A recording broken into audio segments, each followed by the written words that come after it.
Hi, hello, how are you? Welcome back to the Curvy E Chronicles. I hope you are ready to see what we had for dinner last week. Let's go!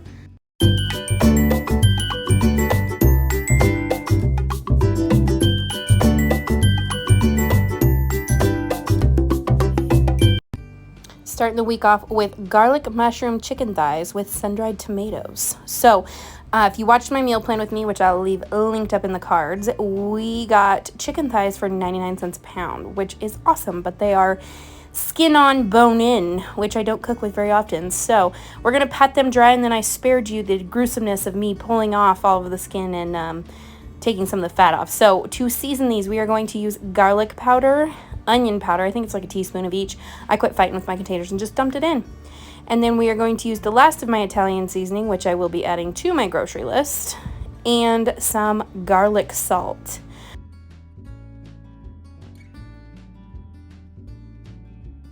Why I fight with my seasoning containers, I will never understand, but thus is life.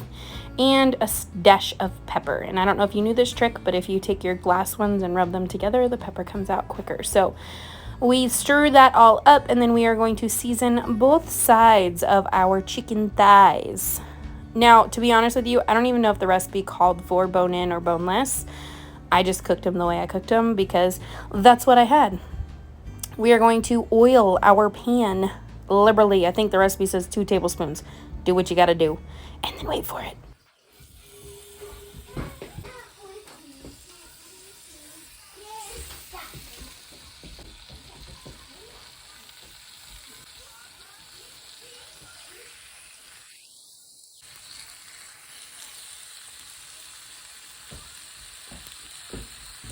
I love the sizzle sound effect. So we layered those in the pan. We're going to let those cook 8 minutes on each side. In the meantime, we are going to get some oven roasted broccoli together for a side. We are going to liberally oil these bad babies up. Sometimes I'll cut them smaller, but today I was not in the mood. We're going to season them with some Kinder's garlic and herb, and then we're going to throw some garlic salt on there. Then we're going to toss these in the oven for about 25 to 30 minutes for 375. In the meantime, we're going to cut up our mushrooms, and right about now,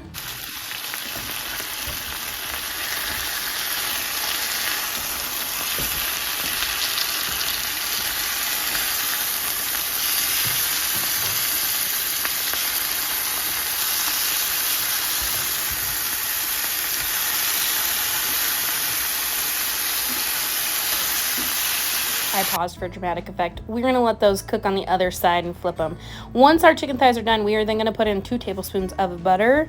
They say like 2 ounces of sun-dried tomatoes. I don't know what 2 ounces looks like, so I just eyeballed it and tossed it in there. And yes, I know that my oil has solidified. And no, I do not care. It melts down in the pan. We're then going to add in our mushrooms, which I think I did this out of order based on the recipe, but it still turned out just fine, and there was accolades from the crowd. And then, of course, 2 healthy scoops of garlic, because what would this be without garlic? So we are going to mix those around, let the mushrooms cook down a wee bit, and then we are going to add in our chicken stock. So the chicken broth, chicken stock, it asks for like a half a cup, I think, quarter cup, something like that. It is to deglaze our pan and get all those good yummy bits off the bottom. Here's where I go rogue. I added in half and half because I wanted a creamier sauce.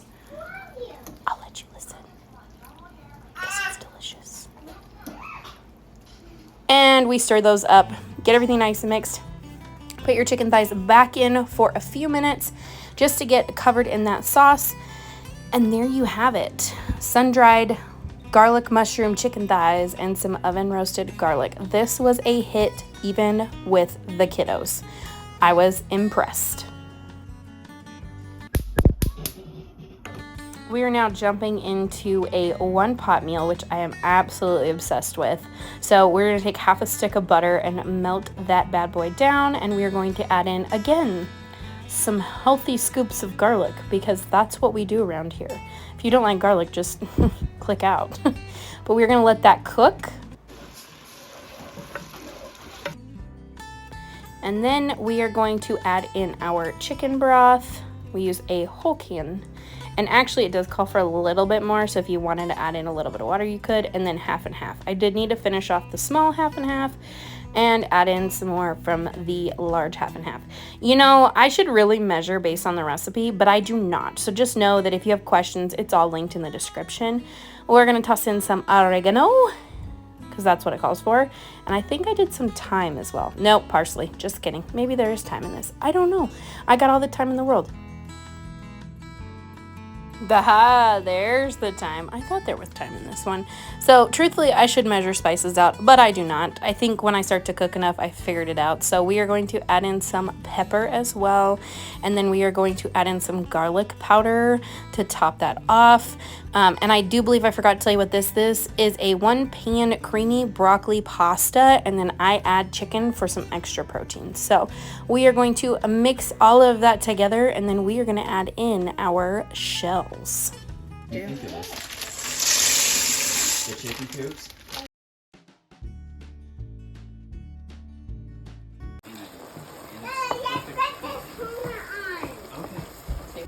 So once your pasta is basically cooked and absorbed, we're going to add in our bag of frozen broccoli, stir all that up, and then, you know, it wouldn't be cooking with Courtney if I didn't make a mess. I dropped my can of chicken in the meal. We're going to add in our canned chicken, and we're just going to keep stirring this in. I do have it on low heat at this point just to let everything warm up and heat up together. And then finally, with the heat off, I do add in some Parmesan cheese. So good. So easy. It's a one-pot meal. You can't beat it, and the kids absolutely love it. I also like to top it with a little bit of mozzarella. So that's Tuesday. Now we are going to jump into one that I will be repeating forever and always, and this is the apple butter pork loin roast in the Crockpot. Oh my heavens. So we're going to take brown sugar, smoked paprika, thyme, I think it was garlic powder, and some pepper. And I did not like the amount of paprika. I wanted more smoked paprika because it was delicious. Mix all that up. Then we're going to take 3/4 of a cup of apple butter, a tablespoon of apple cider vinegar, and a tablespoon of whole grain mustard. And then, oh, the magic that happens with this. So we're going to take that loin roast. These are the ones I got from Costco. They were fantastic. Season that bad boy, layer on that sauce, lid it up, and then we are going to put this bad boy on low for 8 hours, and it is not dry whatsoever. Once it gets close to finishing, usually with like an hour left, I do peel my potatoes because we're going to have some mashed potatoes with this. Depending on the day, depends on when I actually peel my potatoes. 90% of the time I don't, but my potatoes were looking a little rough on the outside, so I did peel them. So we're just going to dice those bad boys up, put them in a pot. Always season your water because potatoes need all of the salt. And we're going to boil those for about 20 minutes. Helpful hint, place a spoon on top to keep your water from overflowing. Then in a bowl with cream cheese and butter, we are going to dump our hot potatoes to let those melt and let them sit. And once everything's melted, we are then going to come in and season again with garlic salt because, as you can tell if you haven't already, I cook with garlic and garlic salt. They're my favorite things. We are also going to add in about a third to a half a cup of half and half, and this just helps it make it so creamy.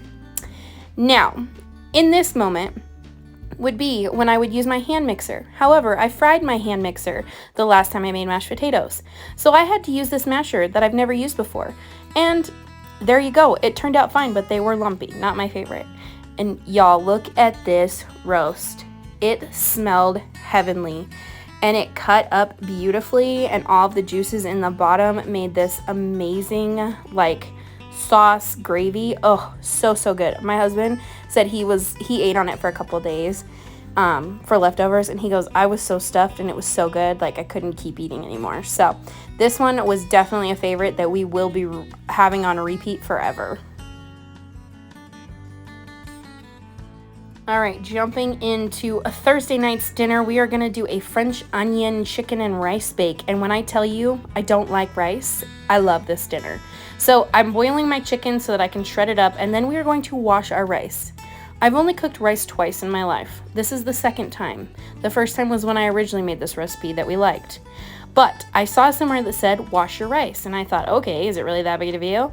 Well, I washed my rice, and look at that cup underneath. Gross. So it took me a little while to get it fully clean. Wash the rice till the water runs clean, apparently is the mantra. So I washed my rice, and then we are gonna do, it was 1 cup of rice.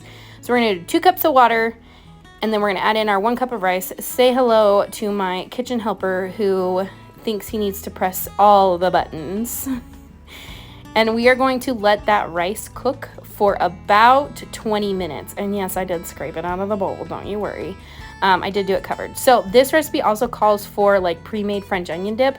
I wasn't about to do that, so I made my own container of sour cream. It's the medium-sized one, it's not a huge one, and then a packet of French onion soup, and you just mix that together. And the wonderful part of this is I use half of it for the dinner, and then I get to eat the other half with some chips, or for a more healthy option, cucumbers. Trust me, it's delicious. So then we're gonna shred our chicken. And again, this would be something I would do with my hand mixer, but I fried it, so I need to get a new one. That's on my grocery list, don't you worry. We're gonna spray our pan.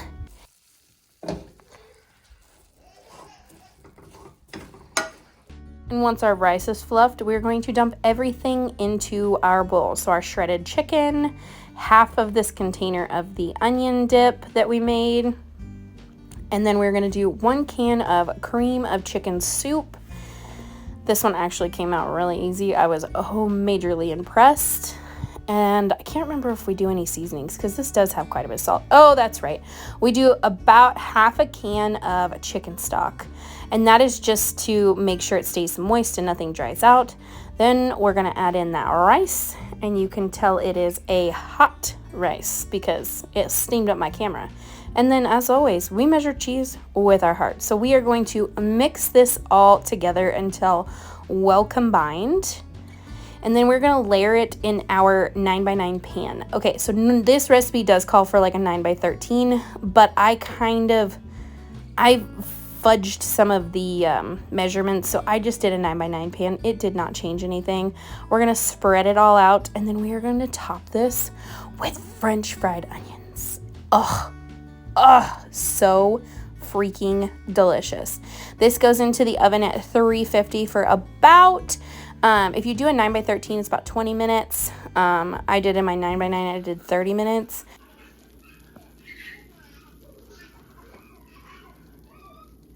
And this bubbly goodness was enjoyed by the whole family, including my son, who devoured the rice and everything. And then our final day of the week was an audible. I actually changed the menu because I watched Liz and Les's Sausage Sizzle. You guys should go check it out. And it made me crave street dogs. So Liz, if you're watching this, you should try a street dog. This is Seattle style street dog. And I do mine, of course, my own way. But these are just like Polish sausages that I'm going to fry up, and then I am going to fry up some onions and butter because that is the only way to do a street dog.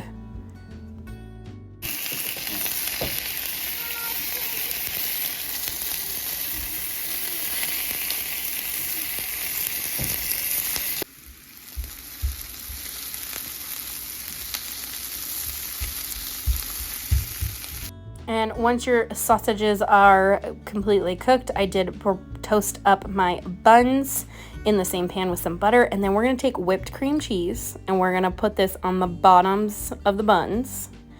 Because, trust me, this might sound weird, but I promise you, it's delicious. You will crave it. Then we are going to top these whipped cream cheese buns with our sauteed onions. And I also didn't note, but I do season my onions too with a smidgen of, you guessed it, garlic salt. And then we are going to top our onions with our sausage.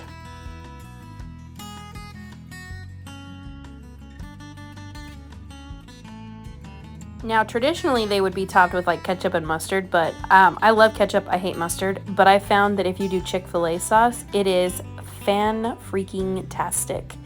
And if you could smell this right now, makes my heart happy. So that is what we had for dinner this week. I do hope you enjoyed this cook with me. As always, remember to like, comment, and subscribe to the channel for more of this kind of content. Bye!